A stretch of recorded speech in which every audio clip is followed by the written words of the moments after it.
may do a couple videos on this because these are short and there's a little bit more than 3 minutes maybe to say. But I want to start out by saying that proximity produces perspective. I'm not a big alliteration guy, but periodically I use them as memory devices.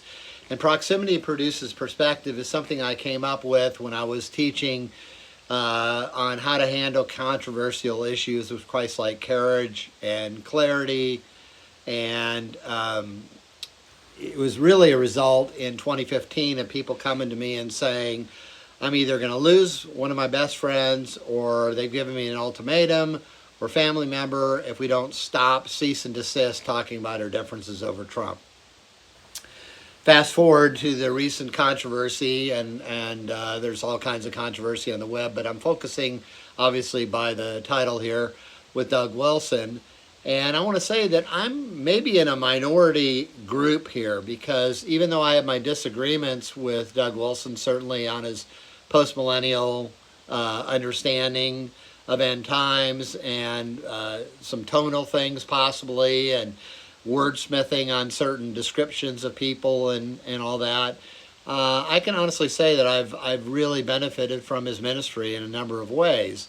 I can also say that I'm on a friendly basis. We don't know each other hardly at all, other than just exchanging emails, so I can't say I really know him, but I certainly respect and like Gavin Ortlund, and I've talked about that on this very channel. I've also benefited from Gavin's ministry, his ongoing ministry, Truth Unites. And I can say the same thing about Russell Moore and others who have profound disagreements with Doug Wilson.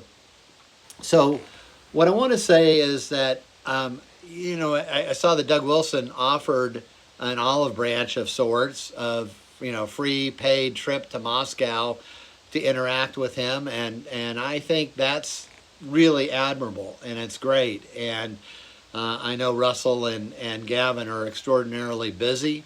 But if there's other reasons other than their just actual schedule that might impede them from going, I would encourage them, not that they're looking for my advice, but just unsolicited advice would be to go. And I think proximity produces perspective.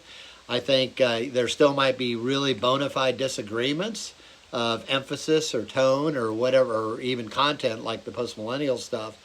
But I think being in proximity reduces some of the soundbite stuff and some of the distortion, some of the caricatures, and that would be my recommendation, to go ahead and take the trip and take the opportunity and interact.